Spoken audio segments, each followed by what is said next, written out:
नमस्ते। आज हम बात करने वाले हैं वर्ल्ड इकोनॉमिक फोरम में हुई एक बहुत बड़ी इन्वेस्टमेंट डील के बारे में। एक ऐसी डील जिसमें महाराष्ट्र की पूरी तस्वीर बदलने का दम है। तो स्विट्जरलैंड के दावोस में ये नंबर सामने आया। अब ये सिर्फ एक आंकड़ा नहीं है ना? ये एक ऐसा वादा है जो महाराष्ट्र की इकोनॉमी को, मतलब पूरी की पूरी अर्थव्यवस्था को एक नई दिशा दे सकता है। अब ये जो इतना बड़ा नंबर है, इसे ऐसे ही समझना थोड़ा मुश्किल हो सकता है।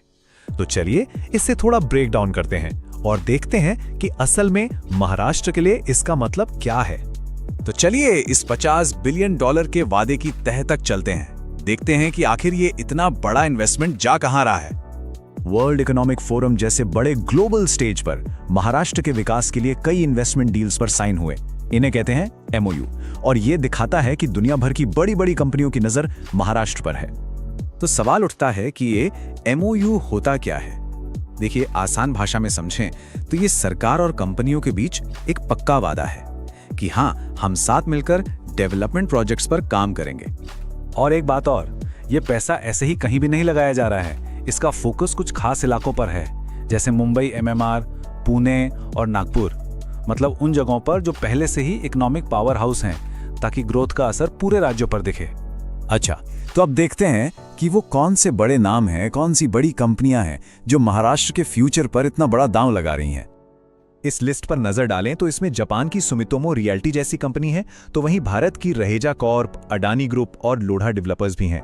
मतलब इसमें घरेलू और इंटरनेशनल दोनों तरह के बड़े इन्वेस्टर्स शामिल हैं। ये दिखाता है कि भरोसा हर तरफ से आ रहा है। और इस इन्वेस्टमेंट का स्केल देखिए। इन कंपनियों में से सिर्फ दो, यानी सुमितोमो और रहेजा कॉर्प, ये दोनों मिलकर ही करीब 80,000 करोड़ रुपए लगा रही हैं। सिर्फ दो कंपनियां। पर सबसे जरूरी बात क्या है? पैसा तो ठीक है, लेकिन इससे होगा क्या? इससे पैदा होंगी नौकरियां। अंदाजा है कि सिर्फ इसी एक पार्टनरशिप से 1 लाख नई जॉब्स बन सकती हैं। देखिए, ये डील सिर्फ पैसों का लेन देन नहीं है, इसके पीछे एक बड़ी सोच है।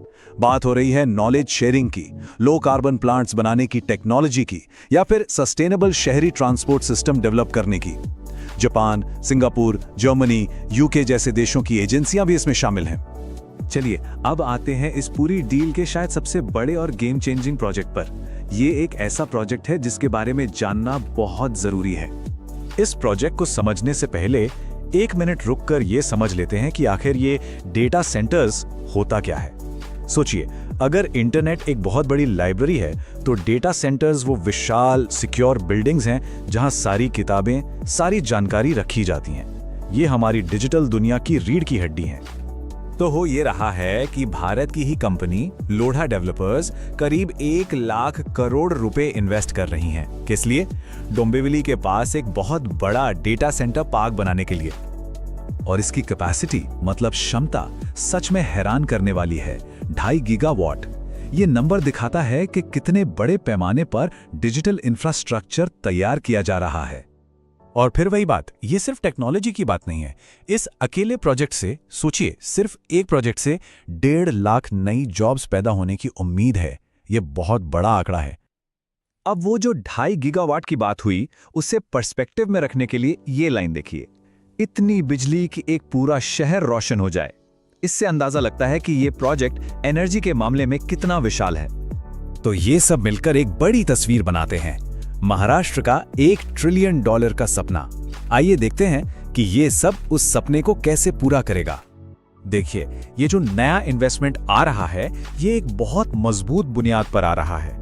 महाराष्ट्र पहले से ही फॉरेन डायरेक्ट इन्वेस्टमेंट यानी FDI में नंबर 1 है, स्टार्टअप्स में नंबर 1 है और एक्सपोर्ट्स में भी नंबर 1 है। तो रास्ता कुछ ऐसा है, आज महाराष्ट्र देश का इकोनॉमिक लीडर है। ये जो $50 बिलियन का इन्वेस्टमेंट है, ये कैटलिस्ट की तरह काम करेगा, एक बूस्टर डोज की तरह। और लक्ष्य क्या है? $1 ट्रिलियन की इकोनॉमी बनना। तो अब एक आखिरी और बहुत जरूरी सवाल कि आखिर महाराष्ट्र ही क्यों और अभी क्यों? मतलब ये सारा पैसा इसी वक्त यहाँ क्यों आ रहा है? इस पर एक दिलचस्प तुलना की गई है। कहा जा रहा है कि डेवलपमेंट पर फोकस तो पहले भी था, लेकिन पिछली सरकार और मौजूदा सरकार के दौर में डेवलपमेंट की जो रफ्तार है, उसमें आसमान जमीन का फर्क है। और शायद यही तेजी है जो इन्वेस्टर्स को अपनी तरफ खींच रही है। और आखिर में इस पूरी कवायद के पीछे की सोच, या कह लें कि फिलॉसफी, इस एक लाइन में छिपी है कि आर्थिक शक्ति ही असली राष्ट्रीय शक्ति है। मतलब देश की असली ताकत उसकी इकोनॉमी से ही बनती है। तो सवाल ये उठता है कि क्या ये $1 ट्रिलियन की इकोनॉमी तक पहुंचने का गारंटीड रास्ता है, या फिर ये एक बहुत लंबी यात्रा की बस एक शानदार शुरुआत है। खैर, इसका जवाब तो आने वाला वक्त ही देगा।